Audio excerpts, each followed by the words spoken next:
Kisah tentang Fana, seorang pebisnis yang bangkrut dan diambang bunuh diri. Tapi ceritanya nggak selesai sampai di situ, malah makin liar karena Fana terus menunda kematian sambil berdialog dengan revolver, sianida, tali gantung, bahkan apel.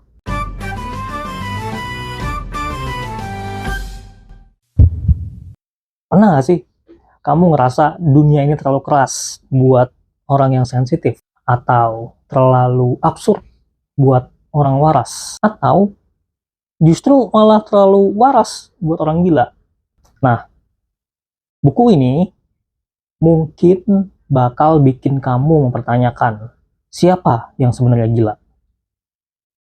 Ini adalah kumpulan cerpen yang isinya kayak ledakan, ada kegetiran, ada humor, ada sesuatu yang muram juga, dan kadang absurd banget.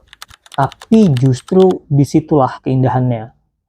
Dalam 11 cerpen yang ada di buku ini, penulisnya berhasil ngebawa kita buat nyemplung ke dunia tokoh-tokohnya yang terombang-ambing di antara hidup dan mati, waras dan gila, cinta dan hampa. Dalam cerpen yang berjudul Simulasi Mati misalnya, ini adalah kisah soal seseorang yang ditahan di rumah sakit jiwa, tapi mengaku sangat waras, dan kayaknya semua orang yang di rumah sakit itu kalau ditanya kenapa kau masuk rumah sakit, ya karena dia waras, bukan karena dia gila gitu ya. Dia mengaku sering dikunjungi oleh harimau putih. Ini sebuah entitas simbolis ya, yang jadi cerminan antara jiwa, kematian, dan absurditas realitas. Cerpen ini penuh kutipan filosofis, ngerempet mitologi, dan mengajak pembaca buat mikir, sebenarnya siapa yang waras dan siapa yang sedang mengarang. Teknik narasinya ngalir kayak monolog, tapi justru itu yang bikin kita terjebak dalam dunia si tokoh. Gaya bahasanya liar, tapi puitis. Lain lagi dengan cerpen berjudul Buku-buku di Penjara. Nah, kalau ini cerita tentang seorang narapidana yang sebenarnya bukan pelaku kejahatan, tapi dibeli untuk masuk penjara menggantikan orang yang kaya, a.k.a. atau alias tukar kepala atau tukar pala. Ini kita tahu dan kedengarannya familiar banget gitu ya.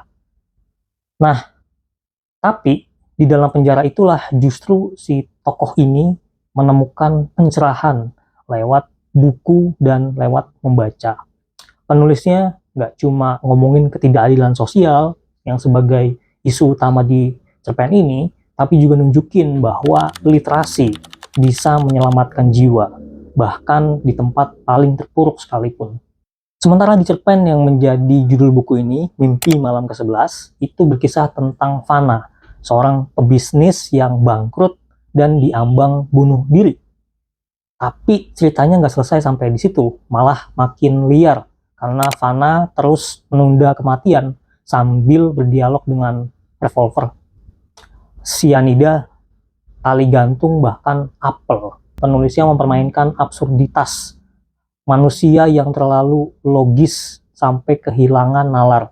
Dan ironinya, tokoh ini justru mati bukan karena pilihan yang dia pikirkan sepanjang cerita, fatal dan konyol. Galang gelar, penulisnya punya kekuatan di gaya bahasa. Narasinya kadang jalan-jalan, kadang ngawur, tapi semua punya tujuan yang jelas. Dia suka banget pakai monolog internal, satir, dan simbol-simbol. Ceritanya nggak takut absurd, tapi justru itu yang bikin kita ketagihan.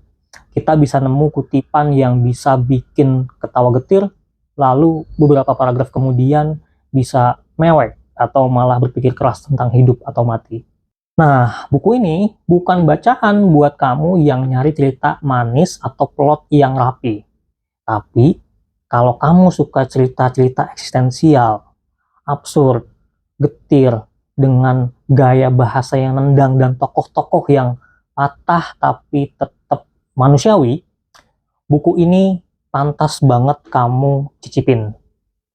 Dan kalau kamu nanya, apa sih sebenarnya yang diceritakan buku ini? Jawabannya mungkin hidup yang penuh luka, tawa, dan ironi.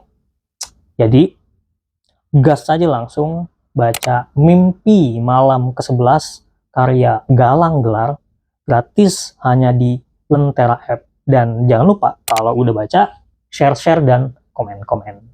Bye-bye.